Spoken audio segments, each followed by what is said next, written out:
প্রাণের প্রাণ জাগিছে তোমারই প্রাণে, অলস রে ওরে জাগো জাগো।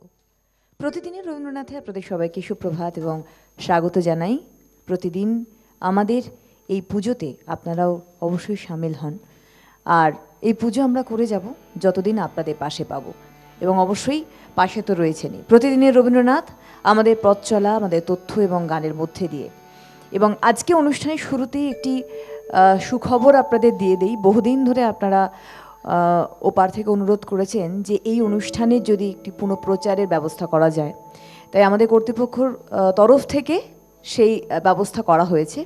প্রতিদিনের রবীন্দ্রনাথ এবার থেকে প্রতিদিন আপনারা যেই অনুষ্ঠানটি সরাসরি সম্প্রচারে দেখছেন সকাল 7টা থেকে 9টা পর্যন্ত, এই অনুষ্ঠানটি পুনঃপ্রচার আপনারা দেখতে পাবেন উত্তর বাংলা চ্যানেলে সন্ধে 5টা থেকে। আর আমাদের শুরু হচ্ছে আজকে প্রতিদিনের রবীন্দ্রনাথের পথ চলা, আমাদের তথ্য নিয়ে। আমাদের সঙ্গে রয়েছেন অত্যন্ত প্রিয় শিল্পী এবং পছন্দের শিল্পী, আগে বহুবার অনুষ্ঠান করে গেছেন শর্মিষ্ঠাদি। শর্মিষ্ঠা শাহ, অনেক অনেক স্বাগত অনুষ্ঠানে আসার জন্য। আর রয়েছেন আজকে আমাদের তবলায় মৃগাঙ্কদাকে, অনেক সুপ্রভাত স্বাগত, এবং অবশ্যই কিবোর্ড আর পিয়ানোতে রয়েছেন দেবাশিস দাকে, সুপ্রভাত স্বাগত জানাই। সঙ্গে আমার টেকনিশিয়ানস ভাই বোনেদের অনেক অনেক সুপ্রভাত স্বাগত। আমি সুবর্ণা রয়েছি। শুরু করছি প্রতিদিনের রবীন্দ্রনাথ একটু অন্য ধারায়। অনুষ্ঠানটি যখন দেখবেন আপনারা বুঝতে পারবেন এক তো তথ্যের সঙ্গে সামঞ্জস্য রেখে পথ চলা, আর সেভাবেই আমরা বেছে নিয়েছি। তবে সবার আগে শর্মিষ্ঠাদির একটি গান নিয়ে আমরা অনুষ্ঠানে প্রবেশ করছি।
পথের সঙ্গী আমার চিরজীবন হে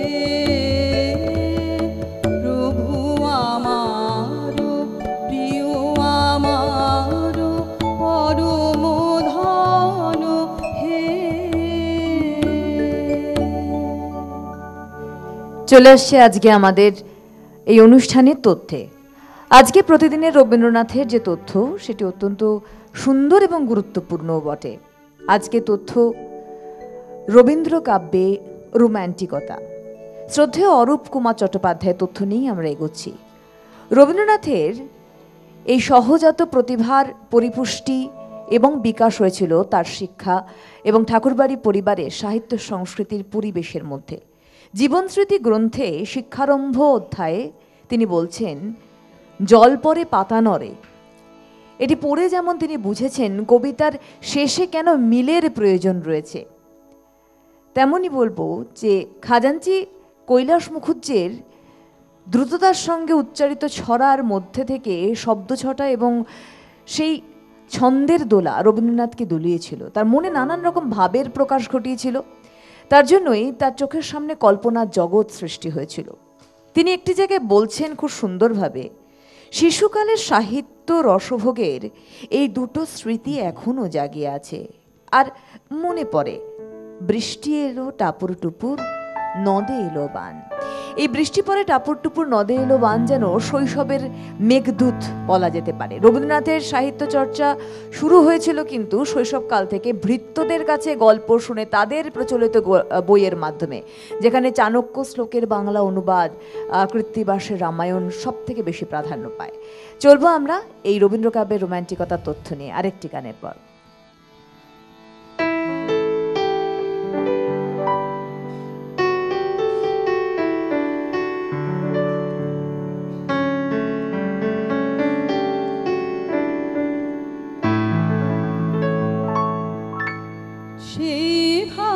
সেই ভালো আমারে না হয় না জানো, সেই ভালো দূরে গিয়ে নয় দুঃখ দেবে, কাছে কেন লাজে না জানো, সেই ভালো আমারে না হয় না জানো, সেই ভালো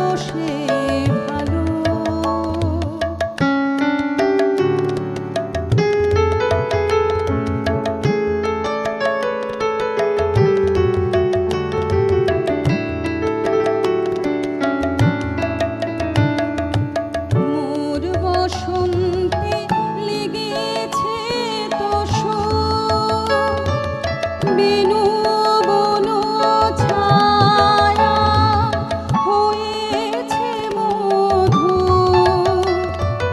মোর বসন্তে লেগেছে তোষো, বেনু বন ছায়া হয়েছে মধু, থাক না এমনি গন্ধে বিধু, মিলন কুঞ্জ সাজানো, সেই ভালো আমারে না হয় না জানো, সেই ভালো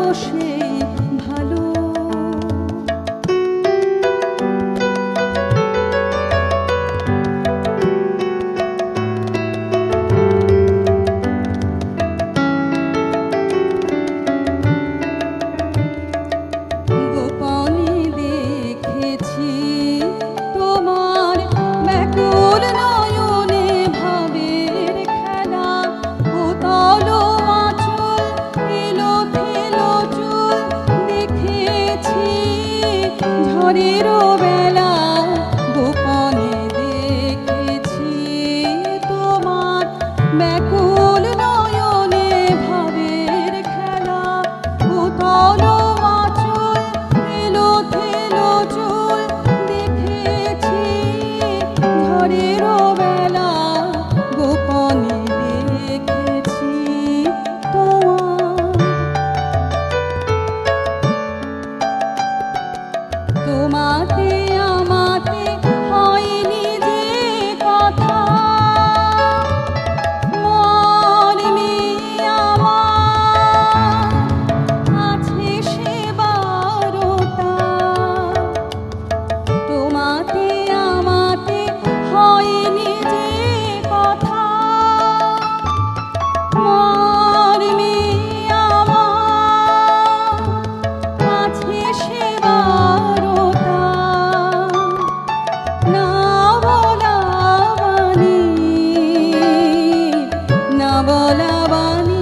বাঁশিটি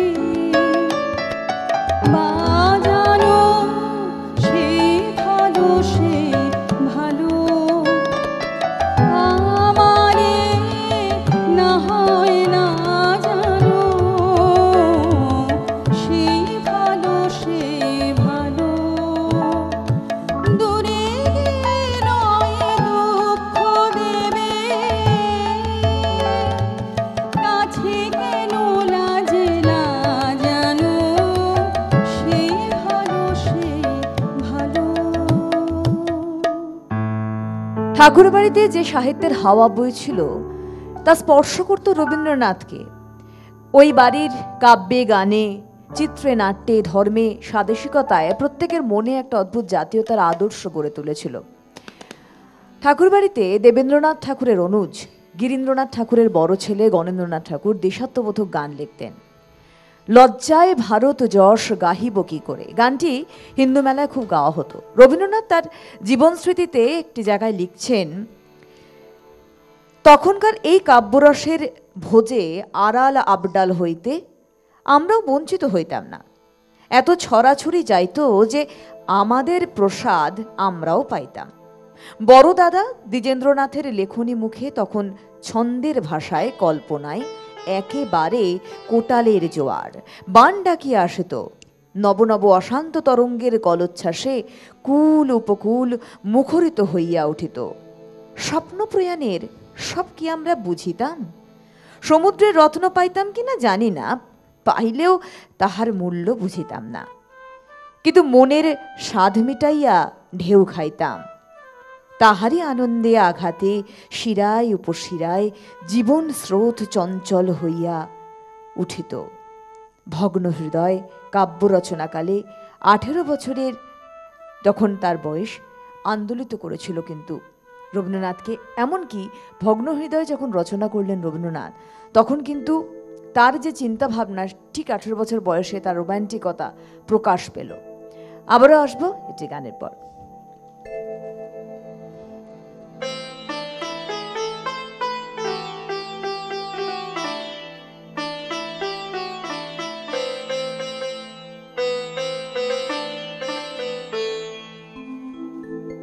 ওলি বার বার ফিরে যায়, ওলি বার বার ফিরে আসে, ওলি বার বার ফিরে যায়, ওলি বার বার ফিরে আসে, ওলি বার বার ফিরে যায়।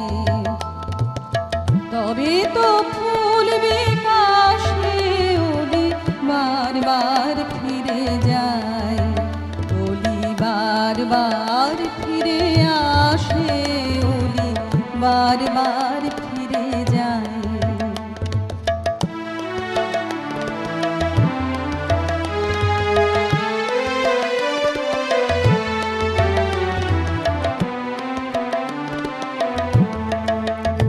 কলি ফুটিতে চাহে ফোটে না, কলি ফুটিতে চাহে ফোটে না, মরে লাজে মরে ত্রাসে, ওলি বার বার ফিরে যায়, ওলি বার বার ফিরে আসে, ওলি বার বার ফিরে যায়।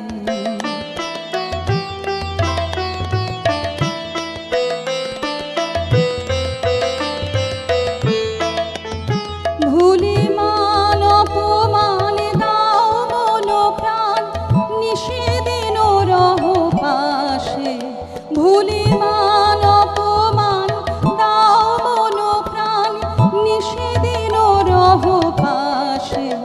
তবু আশা ছেড়ে তবু আশা রেখে দাও, আশা ছেড়ে তবু আশা রেখে দাও, হৃদয় রকল আসে, ওলি বার বার ফিরে যায়, ওলি বার বার ফিরে আসে, ওলি বার বার ফিরে যায়।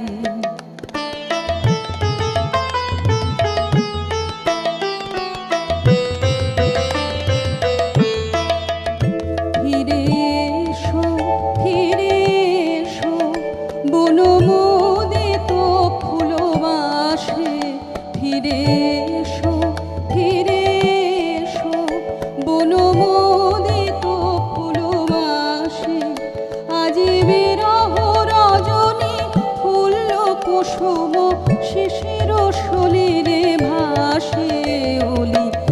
বারবার ফিরে যায়, ওলি বারবার ফিরে আসে, ওলি বারবার ফিরে যায়।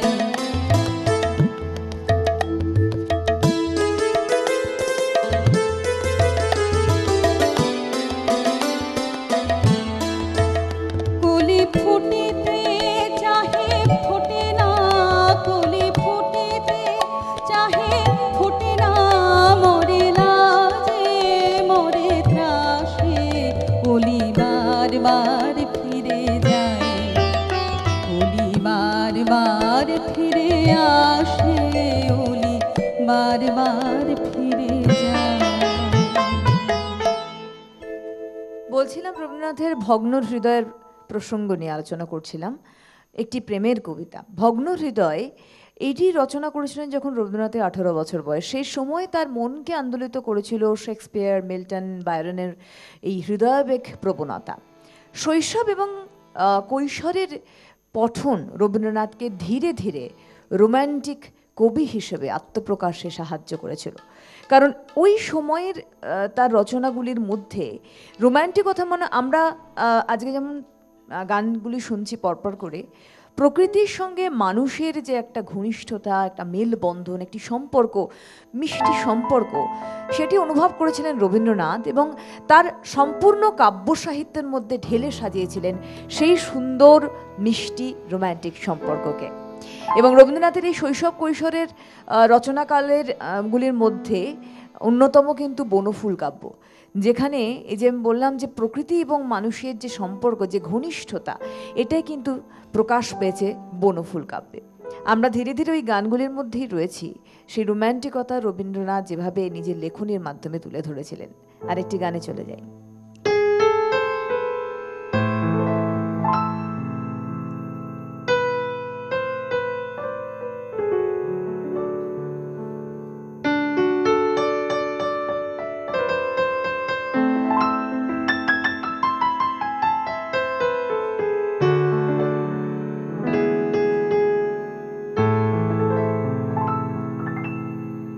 যখন এসেছিলে, যখন এসেছিলে, অন্ধকারে চাঁদ ওঠেনি, সিন্ধু পারে চাঁদ ওঠেনি, যখন এসেছিলে, যখন এসেছিলে।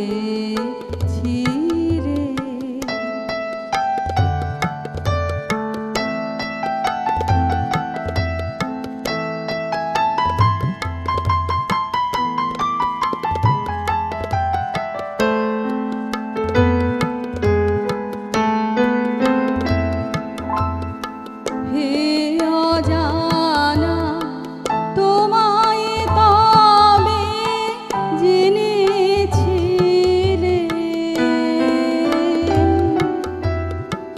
অনুভবে জেনেছিলেন, গানে তোমা পরশখানি বেজেছিল, প্রাণের তালে যখন এসেছিলে,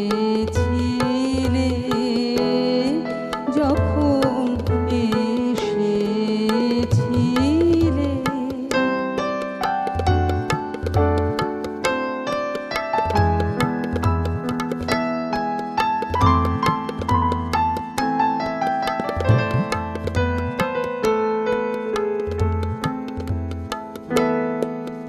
তুমি গেলে যখন একলা চলে, চাঁদ উঠেছে রাতের কোলে, চাঁদ উঠেছে। তুমি গেলে যখন একলা চলে, চাঁদ উঠেছে রাতের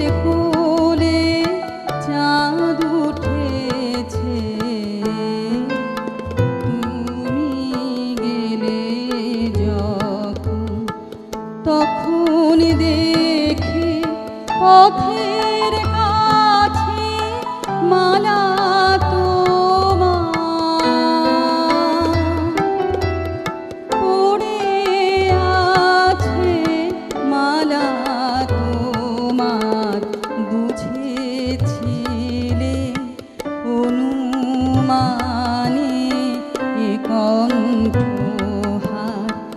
দিলে কারে যখন এসেছিলে,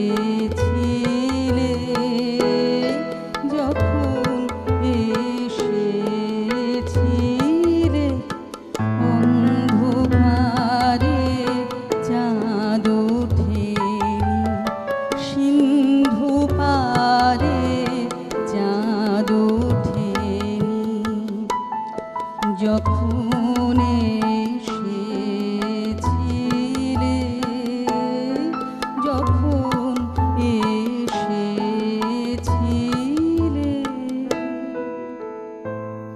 রবীন্দ্রনাথ নিজের মুখে তার কাব্য রচনা সম্বন্ধে এত সুন্দরভাবে বিস্তৃতভাবে লিখেছিলেন, তার ব্যাখ্যা তিনিই দিতে পেরেছিলেন। তার কিছু অংশ আমরা আজকের এই তথ্য থেকে তুলে ধরছি। যেমন রবীন্দ্রনাথ ভগ্ন হৃদয় সম্বন্ধে, যেহেতু এটি একটি প্রেমের কাব্য, সেক্ষেত্রে এই সম্বন্ধে তার নিজস্ব কিছু মতামত ছিল। তিনি লিখছেন ভগ্ন হৃদয় নিয়ে, আমার এই 18 বছর বয়সের কবিতা সম্বন্ধে আমার 30 বছর বয়সের একটি পত্রে যাহা লিখিয়াছিলাম এইখানে উদ্ধৃত করি। ভগ্ন হৃদয় যখন লিখতে আরম্ভ করিয়াছিলাম তখন আমার বয়স 18। বাল্য যখন বাল্যও নয় যৌবনও নয়, বয়সটা এমন একটা সন্ধিস্থলে যেখান থেকে সত্যের আলোক স্পষ্ট পাবার সুবিধা নাই, একটু একটু আভাস পাওয়া যায় এবং খানিকটা চাপা। এই সময় সন্ধেবেলাকার ছায়ার মতো কল্পনাটা অত্যন্ত দীর্ঘ এবং অপরিস্ফুট হয়ে থাকে। সত্যকার পৃথিবী একটা আজগুবি পৃথিবী হয়ে ওঠে। মজা এই, তখন আমারই বয়স 18 ছিল তাই নয়, আমার আশেপাশের সকলের বয়স যেন 18 ছিল। আমরা সকলে মিলেই একটা বস্তুহীন ভিত্তিহীন কল্পনালোকে বাস করিতাম। সেই কল্পনালোকের সুখ দুঃখ স্বপ্নের সুখ দুঃখের মতো, অর্থাৎ তার পরিমাণ ওজন করবার মতো কোনো সত্য পদার্থ ছিল না, কেবল নিজের মনটাই ছিল। তাই আপন মনে তিল তাল হয়ে উঠত। কল্পনা শক্তিকে সেই প্রবণতাকে তিনি এতটাই বাড়িয়েছিলেন যে সবকিছুই তার মনে হতো তার সমবয়সী। তার জন্য বোধহয় তার এই রোমান্টিক কল্পনা শক্তি তাকে অন্য মাত্রা দিয়েছিল। আবারও একটি গানের পরে আসছি আমরা।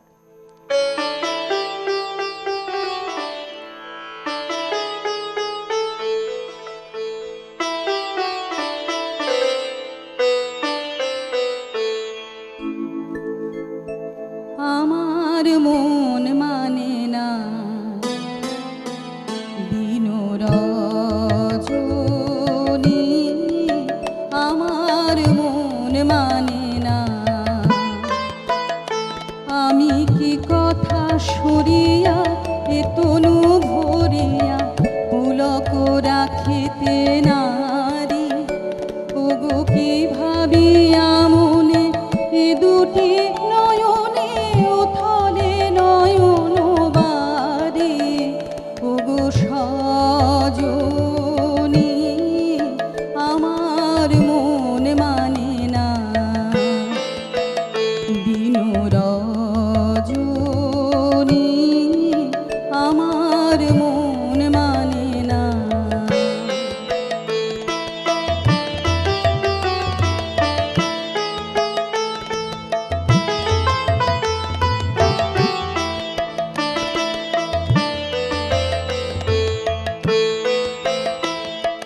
সে সুধা বচন সে সুখ পরশ অঙ্গে বাজিছে বাঁশি গো, সে সুধা বচন সে সুখ পরশ অঙ্গে বাজিছে বাঁশি, তাই শুনিয়া শুনিয়া আপনার মনে হৃদয় হয় উদাসী, কেন না জানি আমার মন মানে না।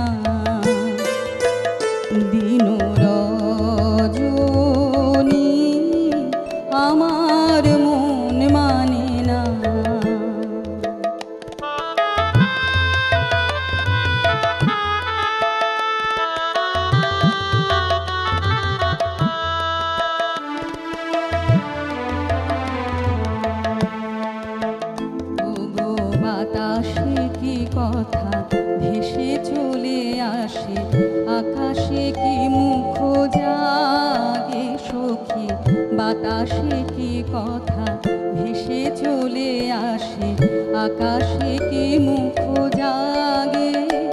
ও গো বন মরে নদীনীর ঝরে কি মধুর সুর লাগে। ও গো বন মরে নদীনীর ঝরে কি মধুর সুর লাগে। ফুলের গন্ধ বন্ধুর মতো জড়ায়ে ধরেছে গলে গো, ফুলের গন্ধ বন্ধুর মতো জড়ায়ে ধরেছে গলে। আমি এ কথায় ব্যথা সুখ ব্যাকুলতা কাহার চরণ তলে দেবনি ছোনি, আমার মন মানে না দিন রজনী, আমার মন মানে না। কত সুন্দরভাবে রবীন্দ্রনাথ তার রোম্যান্টিক মানসিকতাকে তার লেখার মধ্যে দিয়ে প্রকাশ করেছিলেন। আসলে রবীন্দ্র কাব্যে স্থূল বাসনা পার্থিবতার থেকে ইন্দ্রিয়াতীত ভাব বেশি প্রাধান্য পেয়েছে। গোবিন্দ দাসের কথার মতো আমি তাকে ভালোবাসি অস্থি মজ্জা সহ এ ধরনের পংক্তি রবীন্দ্রনাথের কাব্যে কোনোদিনই আমরা পাইনি, পেতামও না, কারণ তার চিন্তাভাবনা আলাদা ছিল। রবীন্দ্র কাব্যে তাই এই স্থূল বাসনার থেকে সেই ইন্দ্রিয়াতীত ভাবকে আমরা দেখতে পাই। রবীন্দ্র কাব্যের ক্ষেত্রে অবশ্যই আরেকটি বিষয় আমাদের বলতে হয়, তার প্রেমের কবিতার মধ্যে ইন্দ্রিয় গ্রাহ্যতা ছিল না, ইন্দ্রিয়াতীত ভাব ছিল, এবং তিনি সেভাবেই তাকে প্রকাশ করতেন। কোথাও যেন ঈশ্বরের সঙ্গে ভালোবাসার সেই অনুভূতিটুকু তিনি মিলিয়ে দিতেন, এবং তার জন্য বোধহয় সেই শুদ্ধতা, সেই পবিত্রতা তার মধ্যে প্রকাশ পেত। এই প্রসঙ্গে উল্লেখ করা যায় নারী দেহ কেন্দ্রিক কবিতাগুলির কথা, যেখানে নারী দেহের স্থূল বাসনা না সৌন্দর্যতা প্রকাশ পেয়েছিল রবীন্দ্রনাথের লেখায়। কোরীয় কোমল কাব্যে কিন্তু এরকম আমরা দেখতে পাই। আসবো, আমাদের বন্ধু আছেন, সুপ্রভাত, কে রয়েছেন? হ্যাঁ, দুর্গাপুর থেকে পঞ্চজিৎ আছি। হ্যাঁ, নমস্কার, বলুন। নমস্কার দিদি, প্রোগ্রাম খুব সুন্দর হচ্ছে, শর্মিষ্ঠাদির সঙ্গে কথা বলতে চাই। ধন্যবাদ। হ্যাঁ বলুন দিদি। হ্যাঁ বলুন, শুনছি। কেমন আছেন? ভালো আছি। হ্যাঁ, খুব সুন্দর প্রোগ্রাম হচ্ছে, আমি তো রেগুলার শ্রোতা। আচ্ছা আচ্ছা, ধন্যবাদ। ধন্যবাদ।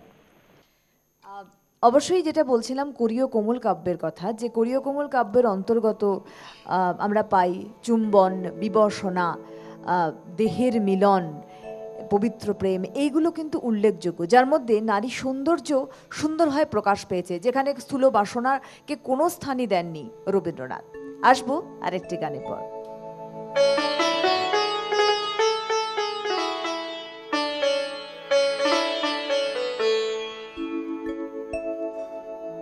তোরা যে যা বলিস ভাই, আমার সোনার হরিণ চাই, মনোহরণ চপল চরণ সোনার হরিণ চাই, আমার সোনার হরিণ চাই, আমার সোনার হরিণ চাই। তোরা যে যা বলিস ভাই, আমার সোনার হরিণ চাই।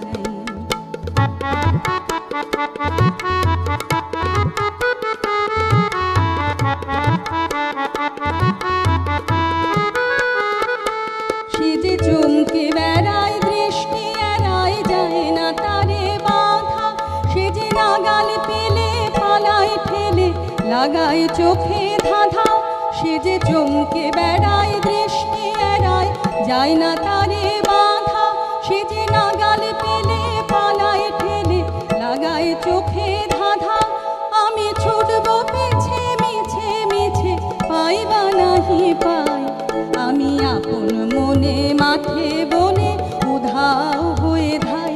আমার সোনার হরিণ চাই, আমার সোনার হরিণ চাই। তোরা যে যা বলিস ভাই, আমার সোনার হরিণ চাই।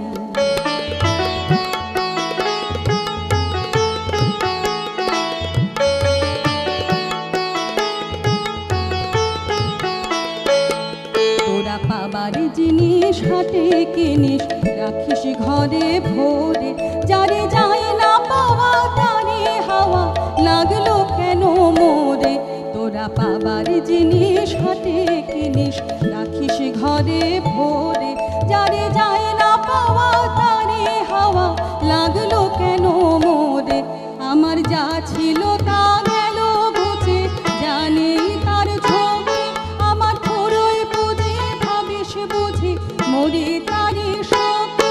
আমার যা ছিল তা গেল ঘুচে, জানে তার ঝোঁকে আমার থোড়ই পুঁজি ভাবিস বুঝি মরে তারে শোকে। আমি আছি সুখে হাস্য মুখে, দুঃখ আমার নাই। আমি আপন মনে মাঠে বনে উধাও হয়ে ধাই। আমার সোনার হরিণ চাই, আমার সোনার হরিণ চাই। তোরা যে যা বলিস ভাই, আমার সোনার হরিণ চাই।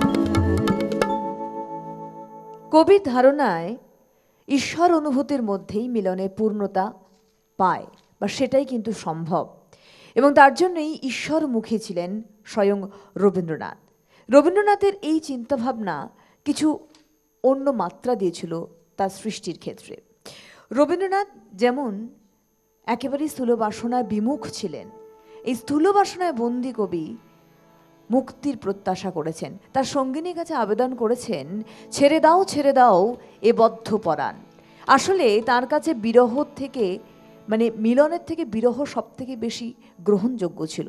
বিরহের মধ্যেই তিনি জানতেন প্রেমের গভীরতা আছে, এবং এই বিরহ থেকেই প্রিয়ার সত্যতা প্রকাশ পায়। তাই তো মানসিক কাব্যগ্রন্থে তিনি কথাই বলেছেন, মানসিক কাব্যের বিরহানন্দের কবিতাতে তাকে কিন্তু এই বিরহ মাধ্যমে প্রেমের গভীরতা এবং অবশ্যই প্রিয়ের সত্যতার কথা প্রকাশ করেছেন। আসবো সেই প্রকাশভঙ্গিতে আবার গানের।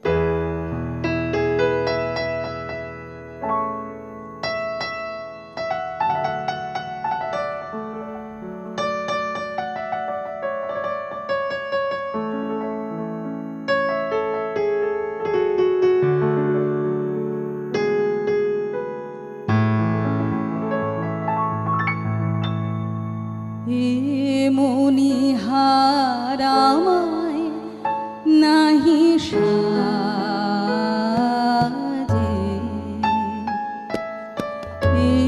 মনিহার আমায় নাহি সাজে।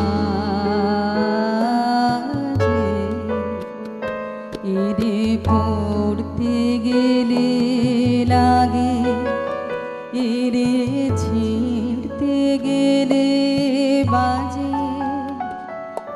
এ মনিহার আমায় নাহি সাজে।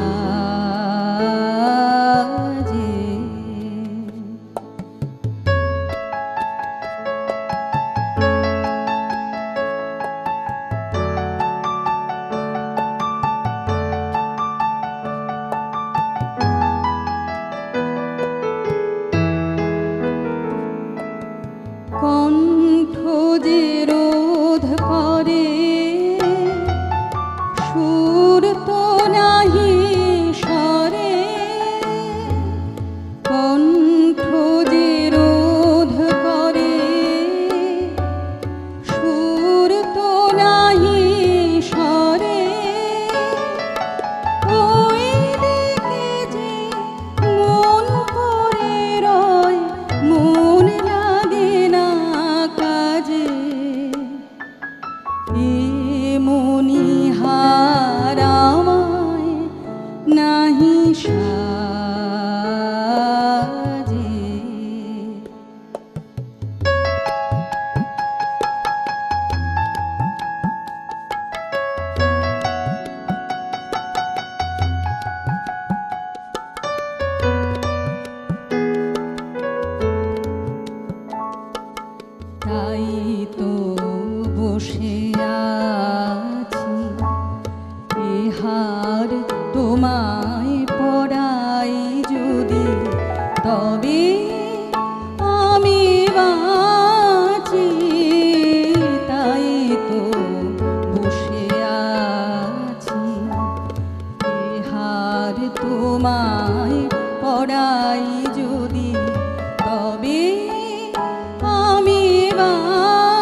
এই কাব্য নিয়ে যখন আমরা আলোচনা করছি, এই গানটির সূত্র ধরেই বলি, এত সুন্দরভাবে তিনি শুধু গান রচনা করেছেন তা নয়, কোথাও যেন তার লেখনীর মধ্যে প্রেম, পূজা মিলেমিশে একাকার হয়ে যায়, প্রকৃতি।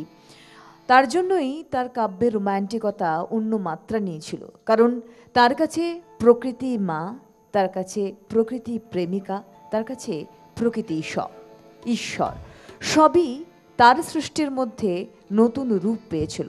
তার কাব্যে সেভাবেই তার প্রকাশ আমরা পাই। যেহেতু এই গানটা শুনলাম, সেই গানের পরবর্তী রেশ নিয়ে আমরা যাবো আমার একজন বন্ধুর কাছে। সুপ্রভাত, কে আছেন? হ্যাঁ, নমস্কার, সুপ্রভাত। নমস্কার, আমি সাটুই মুর্শিদাবাদ থেকে সুবোধ বড়াল বলছি। হ্যাঁ দাদা, বলুন। হ্যাঁ, আজকে আমাদের ইলেকট্রিক না থাকার কারণে প্রথম দিকে অনুষ্ঠানটা শুনতে পাইনি, কিন্তু আমি এমনই ভাগ্যবান যে যখনই ইলেকট্রিকটা এলো এবং টিভিটা অন করলাম, শিল্পী আমার গতকালের অনুরোধের গানটা গাইছেন। এ মনিহার আমার বাহ, যখন এসেছিলেন আচ্ছা ওই সময় থেকে অন্ধকারে, চাঁদ ওঠেনি সিন্ধু পারে গানটি আমি খুশি হলাম, খুব আনন্দ পেলাম। ধন্যবাদ শিল্পীকে, ধন্যবাদ। সেই সঙ্গে সকলকে শুভেচ্ছা জানাচ্ছি। আর আজকের বিষয়টা খুব সুন্দর এবং আলোচনা যেখান থেকে শুনছি খুবই ভালো লাগছে।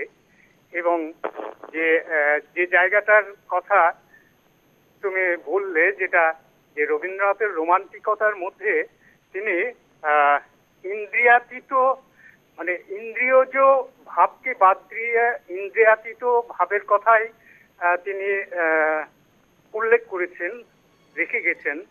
সেই প্রসঙ্গে আমি এই কথাটাই অনুপ্রাণিত হয়ে আমি দুটো কথা এখানটায় ডক্টর আবু সৈয়দ আয়ুব সাহেবের লেখা থেকে আমি একটু উদ্ধৃত করতে চাই, এখানে একটু সংযোজন করছি।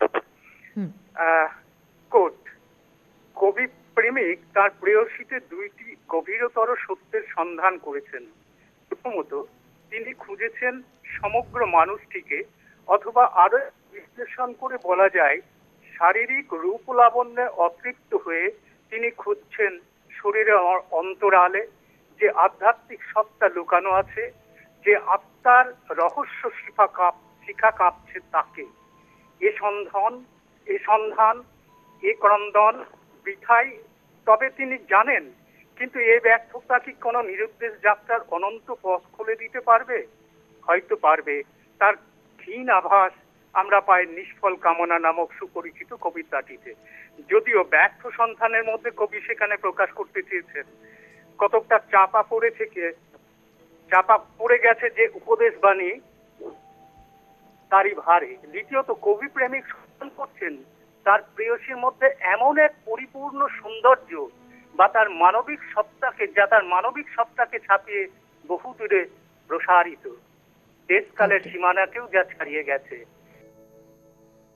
একেবারেই দেশকালের সীমাকে অতিক্রম করে গেছে তার মানুষ প্রেমিকা। আমরা একদম আরেকটি গানের গিয়ে আমরা বিরতিতে যাব। আমি কি বলি স্বপ্ন করেছি বপন, বাতাসে আমি তাই আকাশ কুসুম করিনু চয়ন, হতাশে আমি কেবলি স্বপ্ন করেছি বপন, বাতাসে আমি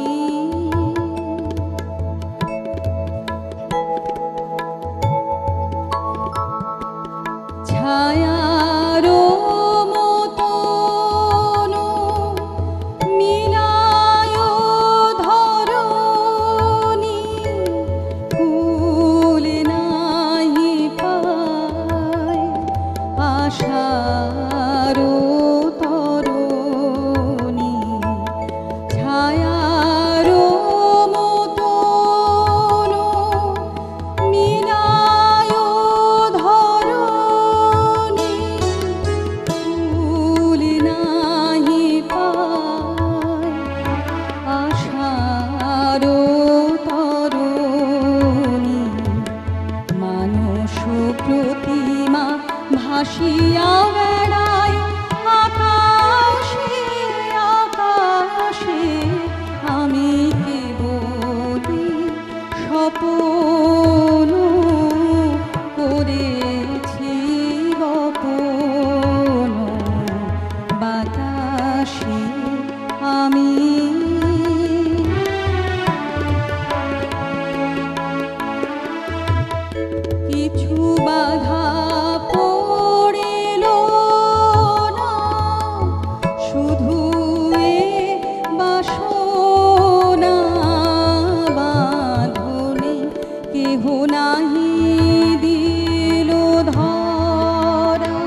রবীন্দ্র কাব্যের রোম্যান্টিকতা নিয়ে চলছি পথ।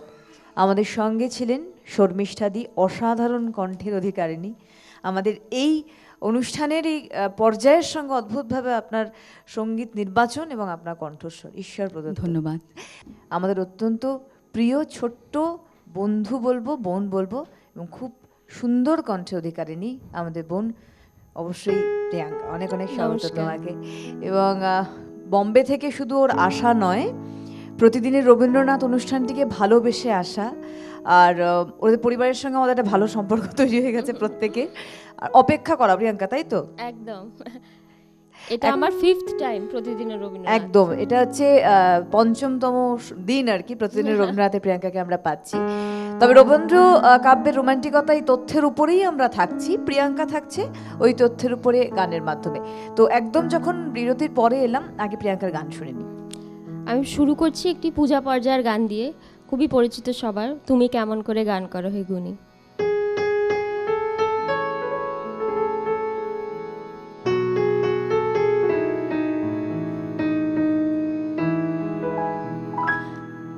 তুমি কেমন করে গান করো হে গুণী, আমি অবাক হয়ে শুনি, কেবল শুনি। তুমি কেমন করে গান করো হে গুণী।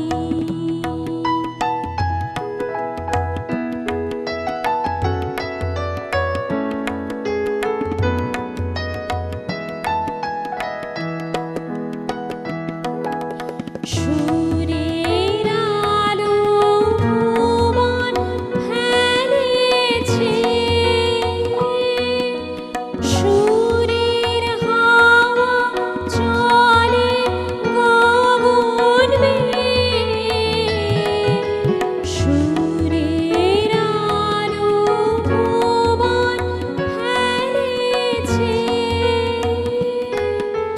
সুরের হাওয়া চলে গগন বেয়ে, পাষাণ টুটে ব্যাকুল বেগে ধেয়ে বহিয়া যায় সুরের সুরধুনী। তুমি কেমন করে গান করো হে গুণী।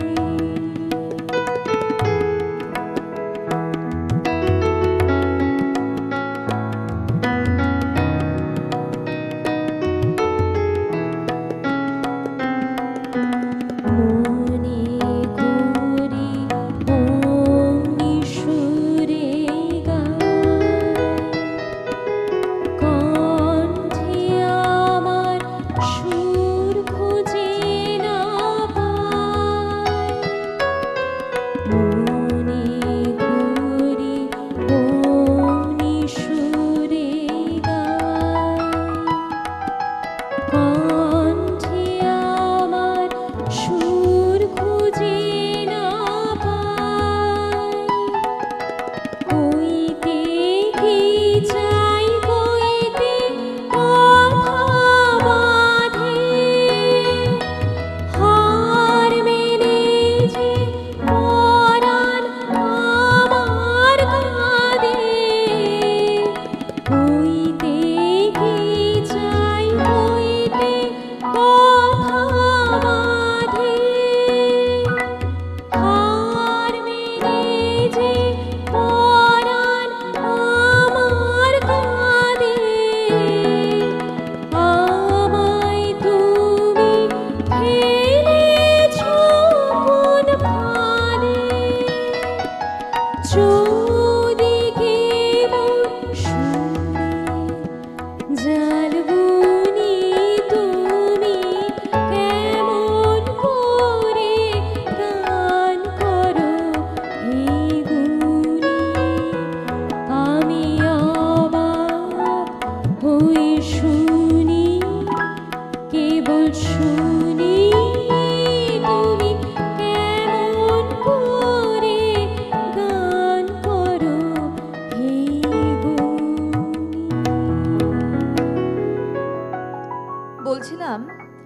বিরহ মিলনের থেকে শ্রেয় ছিল রবীন্দ্রনাথের কাছে, এবং বিরহের মধ্যেই প্রিয়ার সত্যতা তিনি প্রকাশ হতে দেখেছেন। মানসী কাব্যগ্রন্থের বিরহানন্দ কবিতায় তিনি সেই কথাই লিখেছেন।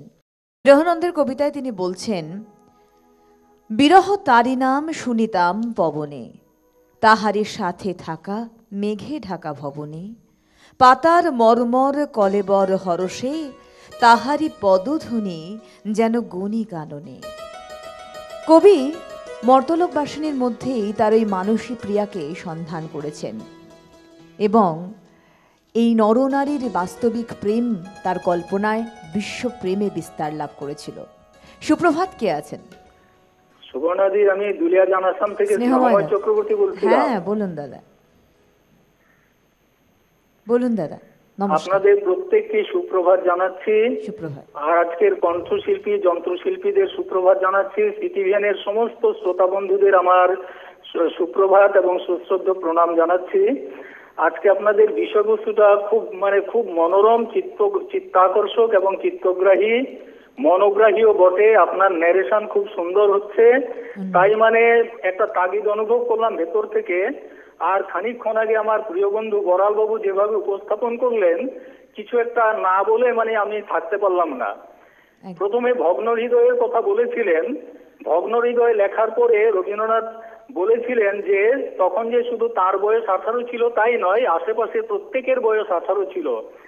গেটে বলেছিলেন যে when I was 18 all my country was 18। Rabindranath তার থেকে অনুপ্রাণিত হয়ে তিনি এই কথাটা বলেছিলেন। তারপরে আজকের যে রোমান্টিকতা, সে বিষয়ে প্রেম মানব জীবনের শ্রেষ্ঠ সাধনা, অনন্ত সম্পদ, অগাধ রহস্য। যেই প্রেমের কাছে নিজেকে বিসর্জিত করে সে প্রেমাস্পদকে অসীম অনন্ত বলেই অনুভব করে। কবি বলেছেন, জীবনের মধ্যে অনন্তকে অনুভব করার এই অন্য নাম ভালোবাসা। প্রেম মানুষকে সুন্দর করে বিকশিত করে তোলে, তাকে ফুলে ফলে, রূপে, রসে, গন্ধে, বর্ণে। নারীর দেহ সৌন্দর্যের ঊর্ধ্বে রয়েছে তার অন্তরতম সৌন্দর্য, তার আত্মার অনির্বাণ দীপ্তি। এই বিশ্বে যেখানে যত সৌন্দর্য আনন্দ বিচ্ছুরিত হয়েছে, সবই সেই চিরসুন্দরের অঙ্গদ্যুতি। নারী দেহের অন্তরাল থেকে সেই সত্য শিব সুন্দরী নিজেকে রূপ রেখায় আলোকে বিভায় প্রকাশ করেছেন। কাজে এই সৌন্দর্য অরূপ, অপরূপ। রবীন্দ্র প্রেমদর্শনের সর্বোত্তম বৈশিষ্ট্য এই যে নারী পুরুষের কাছে নারী মাত্র নয়, তার মধ্যে তিনি অনুভব করেছেন বিধাতার তপস্যার আদিম ধ্যানমূর্তি। একদম সত্যি তাই। তার জন্য ঠিক আমার মনে হয় স্নেহময়দা ওই সূত্রটাই আপনি সুন্দরভাবে তুলে ধরলেন, যে নারী পুরুষের ব্যক্তিগত প্রেম রবীন্দ্র কল্পনায় বিশ্বপ্রেমের রূপ ধারণ করেছিল, বিস্তার লাভ করেছিল। আমরা প্রিয়াঙ্কার আরেকটি গানে চলে যাই, এবার আমরা একদম বিষয়ভিত্তিকে চলে যাব।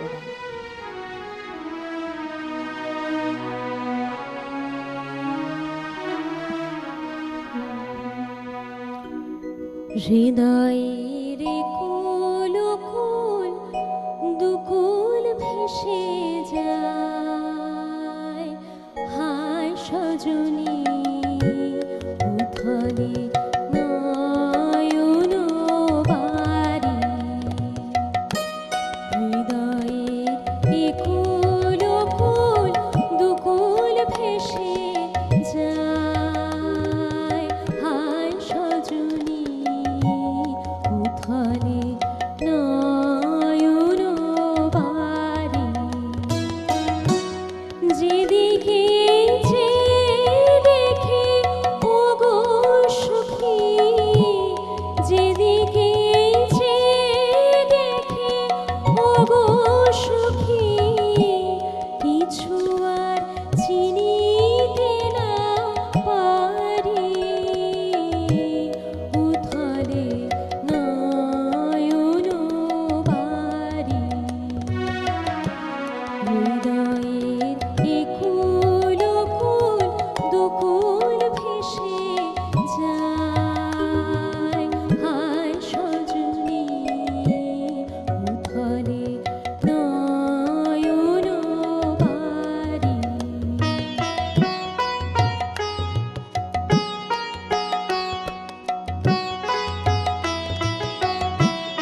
সজনী গো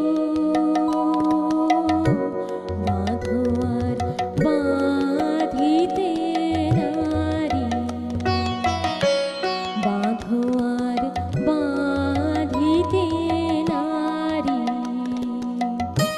হৃদয়ের একুল কুল দুকুল ভেসে যায় হায় সজনী উথলে নয়ন বাড়ি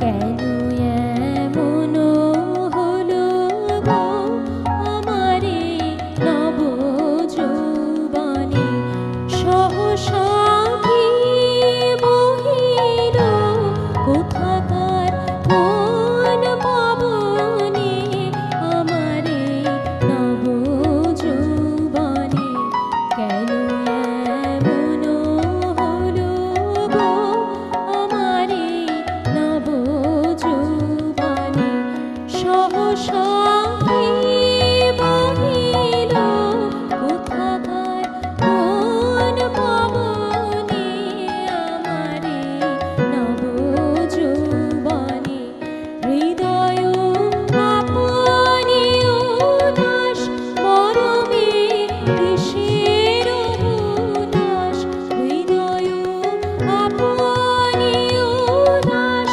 মরমে কিসের উদাস জানি না কি বাসনা কি বেদনা গো কেমনে আপনানি বাড়ি কেমনে আপনানি বাড়ি হৃদয়ের একুল কুল দুকুল ভেসে যায় হায় সজনী উথলে নয়ন বাড়ি নারী সৌন্দর্য অনন্ত সৌন্দর্য। শুধুমাত্র ভোগের দ্বারা এই সৌন্দর্যকে কিন্তু লাভ করা যায় না। রবীন্দ্রনাথ তাই লিখছেন, কাছে গেলে রূপ কোথা করে পলায়ন, হৃদয়ের ধন কভু ধরা দেয় দেহে। অখণ্ড সৌন্দর্যের প্রত্যাশায় খণ্ড সৌন্দর্যের মোহ থেকে উত্তীর্ণ হতে চান সুরদাস। রবীন্দ্রনাথ আসলে বলছেন প্রেম হচ্ছে অনন্ত, আর অনন্ত প্রেম মানেই তো মৃত্যুঞ্জয় প্রেম। আর এই মৃত্যুঞ্জয় প্রেমের কথাই রবীন্দ্রনাথ সোনার তরীর যেতে নাহি দিব কবিতায় বলছেন। তিনি বলছেন, যতবার পরাজয় ততবার কহে আমি ভালোবাসি যারে, সে কি কভু আমা হতে দূরে যেতে পারে। প্রেমে এমন শক্তি, যে শক্তি সাধারণ মানুষকে করে তুলতে পারে অসাধারণ, যে শক্তি মনের সমস্ত কষ্ট গ্লানি দুঃখকে দূর করে আনন্দ দিতে পারে। সে প্রেমের জোয়ারে আজকে আমরা ভাসছি বিশ্বকবির হাত ধরে, প্রিয়াঙ্কার কণ্ঠে। আমার যেটা মনে হয়, তুমি এক্ষুনি যেটা বললে, কবিগুরু যেটা আমাদের প্রেমের ব্যাপারে শিখিয়েছেন, শুধু যে দুজনের ভেতর প্রেম হয় এরকম কিন্তু নয়, আমাদের বন্ধুদের সাথেও যে প্রেমের একটা সম্পর্ক আছে। একেবারে আমার মনে হয় আমার পরের গানটা আয় তবে সহচরী হাতে হাতে ধরি ধরি, এটা খুব একদম একদম। কারণ রবীন্দ্রনাথ কিন্তু অনেক মানে কথার পরিবর্তন করেছিলেন, ভাবনার একদম। পরিবর্তন, যেমন রাখি বন্ধন হ্যাঁ। পরিবর্তন করেছেন, হ্যাঁ। শুধু ভাই বোনে সীমাবদ্ধ না। খুব ভালো বললো প্রিয়াঙ্কা। গানে চলো।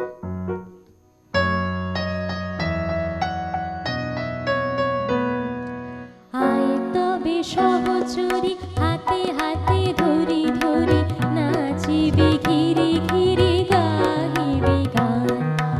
আয় তবে সহচরী হাতে হাতে ধরি ধরি নাচিবি ঘিরে ঘিরে গাহিবি গান।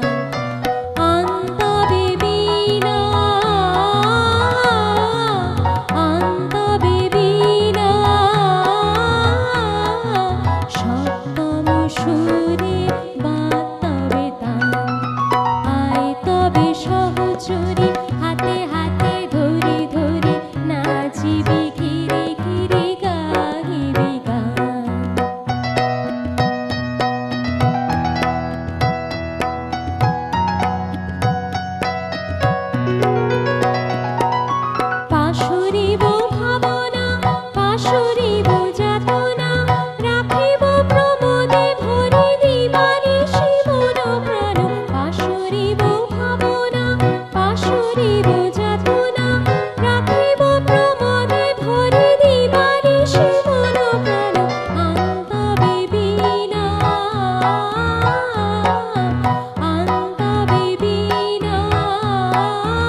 আয় তবে সহচরে হাতে হাতে ধরি ধরি নাচিবে ঘিরে ঘিরে গাহিবি গান।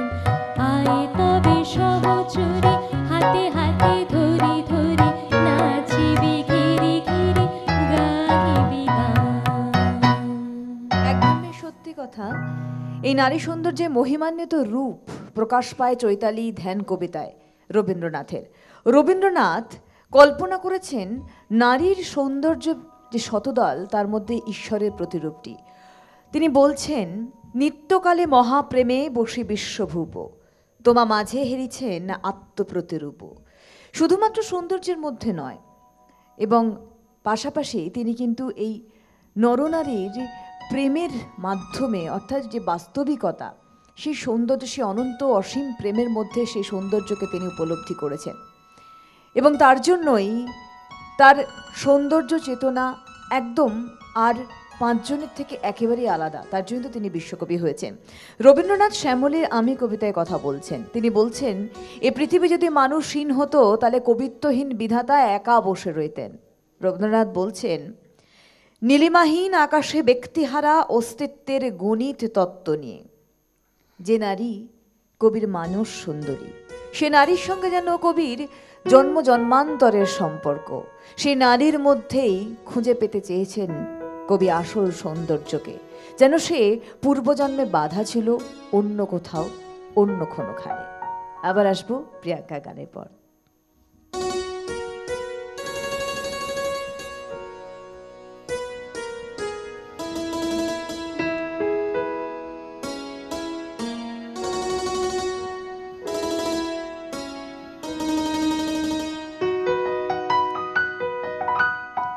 জাগরণে যাইবি ভাবরে আখি হতে ঘুম নীল হরি, কে নীল হরি মরি মরি।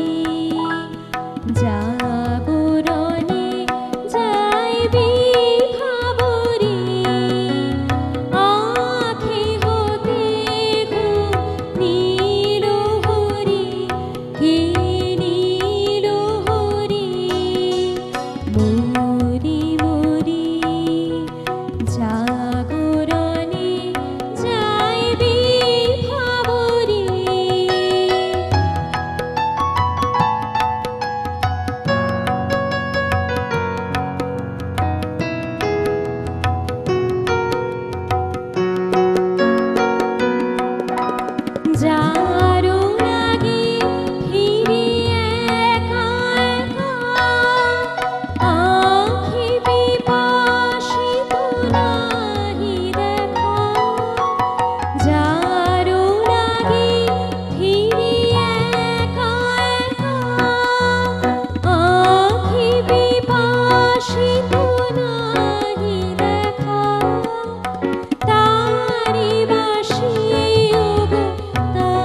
কাব্যের রোমান্টিকতা, এই তথ্য নিয়ে আজকে আমাদের সাজানো প্রতিদিনের রবীন্দ্রনাথ। আমাদের সঙ্গে রয়েছে প্রিয়াঙ্কা, সঙ্গে রয়েছে মৃগাঙ্কদা এবং অবশ্যই দেবাশিসরা, আপনারা, আমি। আর একদম বিরতির পরে প্রিয়াঙ্কার আগে গানটা শুনে নিই।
কবির মানস সুন্দরী পূর্বজন্মে যেখানে বাধা ছিল, সে বিরহে যেন বাধা মুক্ত হয়।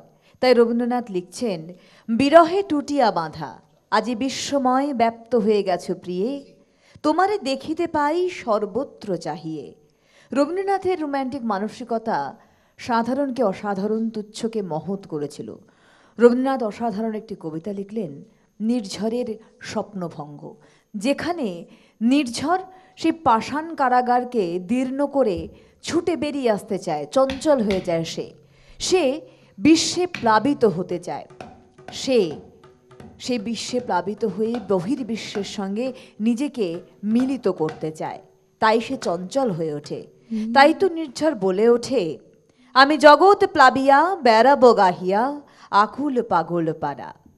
নির্ঝরের এই স্বপ্নভঙ্গ আমরা শুনেছি, আজও সত্যি সেটি অমলিন। আমরা আসবো আরেকটি গানের পর।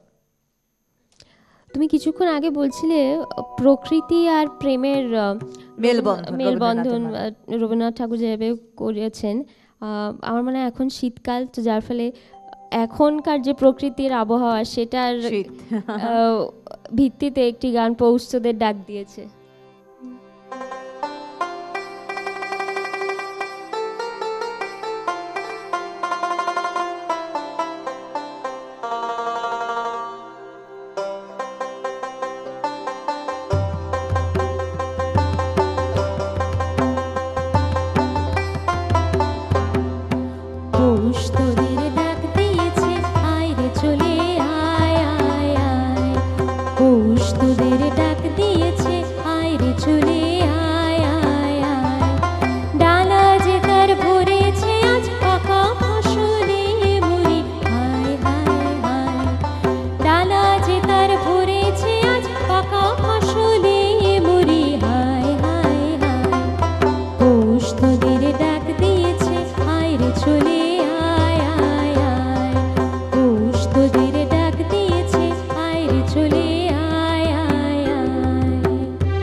তোদের ডাক দিয়েছে আয় রে চলে আয় আয় আয়।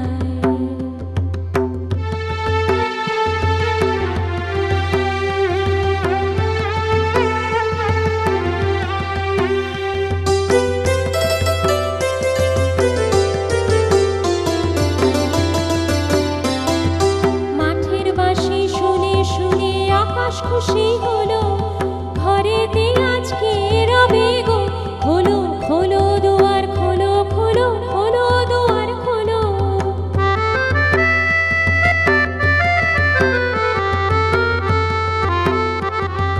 মাঠের বাঁশি শুনে শুনে আকাশ খুশি হলো, ঘরেতে আজকে রবে গো খোলো খোলো দুয়ার খোলো খোলো খোলো দুয়ার খোলো। আলোর হাসি উঠলো জেগে কানের শিশি শিশির লেগে, আলোর হাসি উঠলো জেগে কানের শিশি শিশির লেগে। ধরার খুশি ধরে না গো ধরার খুশি ধরে না গো ওই যে উঠানে মরি হায় হায় হায়। পৌষ তোদের ডাক দিয়েছে আয় রে চলে আয় আয় আয়। পৌষ তোদের ডাক দিয়েছে আয় রে চলে আয় আয় আয়। ডালা যে তার ভরেছে আজ পাকা ফসলে মরি হায় হায় হায়। ডালা যে তার ভরেছে আজ পাকা ফসলে মরি হায় হায় হায়। পৌষ তোদের ডাক দিয়েছে আয় রে চলে আয় আয় আয়। পৌষ তোদের ডাক দিয়েছে আয় রে চলে আয় আয় আয়। পৌষ তোদের ডাক দিয়েছে আয় রে চলে আয় আয় আয়। ঠিক এভাবেই প্রকৃতিকে ভালোবেসেছিলেন রবীন্দ্রনাথ, এবং সে রোমান্টিকতার ছোঁয়া প্রকৃতির প্রেমেও আমরা পাই। নির্ঝরের মতো রবীন্দ্রনাথ তার হৃদয়ারণ্য থেকে মুক্ত হতে চেয়েছিলেন। মুক্ত হয়ে তিনি দেখেছিলেন জগৎ এবং জীবন কত সুন্দর, যেটার প্রকাশ আমরা পাই জীবন স্মৃতিতে।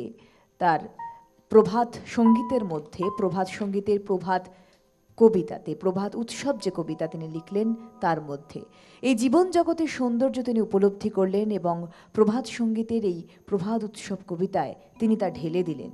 তিনি বললেন, হৃদয় আজি মোর কেমনে গেল খুলি, জগৎ আসি সেথা করিছে কোলাকুলি, ধরায় আছে যত মানুষ শত শত, আসিছে প্রাণে মোর হাসিছে গলাগলি। রবীন্দ্রনাথ গোটা বিশ্বকে, গোটা প্রকৃতিকে তার হৃদয়ে ধারণ করেছিলেন। তার হৃদয় বিশাল ছিল, তাই তার কাছে সেই নরনারীর সৌন্দর্য, তাদের প্রেম, তাদের ভালোবাসা যেন ঈশ্বর সম প্রেম, সে ঐশ্বরিক ভালোবাসা, যে ভালোবাসার মধ্যে স্থূলতা ছিল না, বাসনা ছিল না। সত্যিই তার প্রেম, তার রোম্যান্টিকতা, তার ভালোবাসায় এগুলোকে ছাপিয়ে অনেক অনেক দূরে এগিয়ে গিয়ে ইন্দ্রিয়াতীত ভাব প্রকাশ পেয়েছে। আমাদের শেখায়, আমাদের বোঝায়, আমাদের জানায় রবীন্দ্রনাথ, ভালোবাসতে শেখো, ঈশ্বরমুখী হয়ে ঈশ্বর অনুভূতির মাধ্যমে প্রেমে পূর্ণতা লাভ করো, তবেই তো মিলন সম্পূর্ণ হবে। আজকে আমাদের পথ চলা ছিল রবীন্দ্র কাব্যের রোম্যান্টিকতা। একদম শেষ লগ্নে আমরা পৌঁছে গেছি। শুধু একটি গান আগে শুনে নেব, পরপর দুটি গান আমরা শুনবো নয়। ঠিক শুনে আছে। নেব।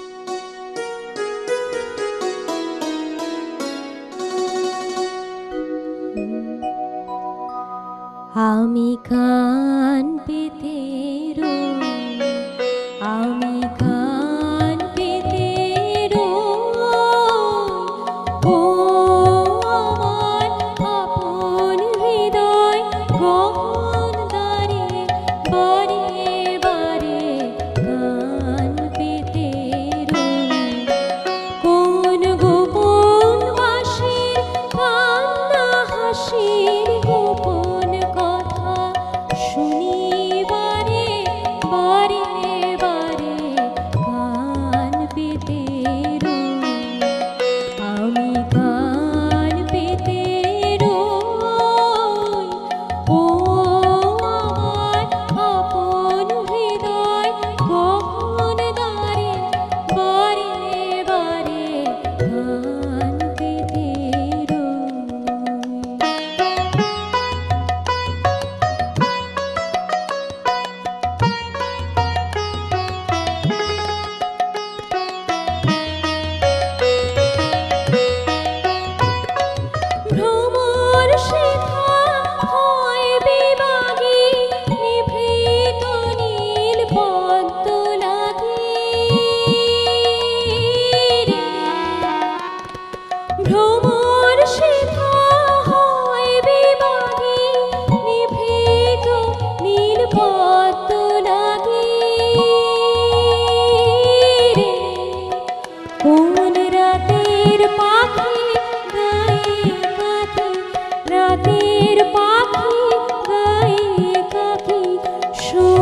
কিছু তার দেখি আভা, কিছু পাই অনুমানে, কিছু তার বুঝি না বা মাঝে মাঝে তার বারতা আমার ভাষায় পাই কি কথা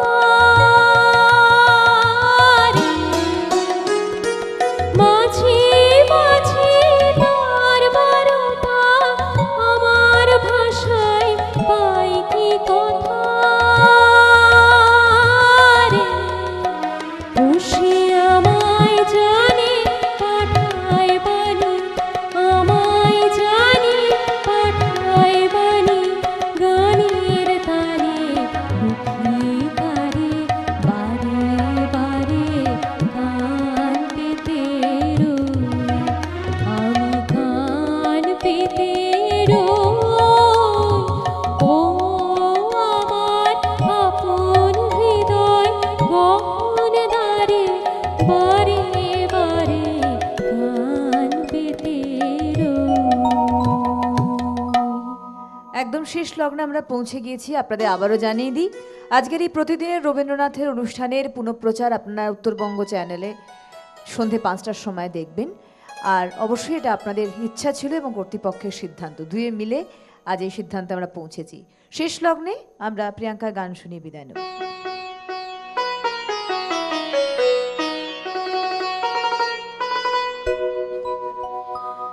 তুমি যে সুরের আগুন লাগিয়ে দিলে মোর প্রাণে, সেই আগুন ছড়িয়ে গেল, সেই আগুন ছড়িয়ে গেল সবখানে সবখানে সবখানে।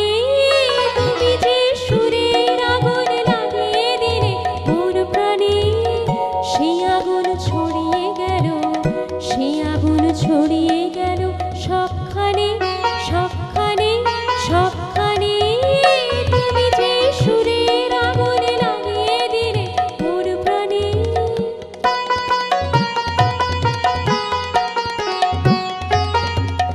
যত সব মরা গাছের ডালে ডালে নাচে আগুন রে,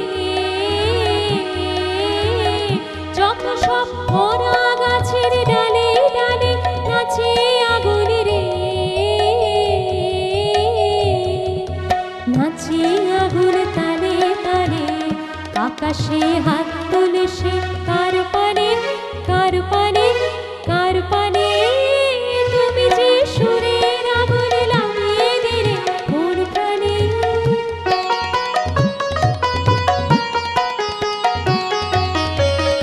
আধারের তারা যত অবাক হয়ে রয়েছে, কোথাকার পাগল হাওয়া বয় ধেয়ে।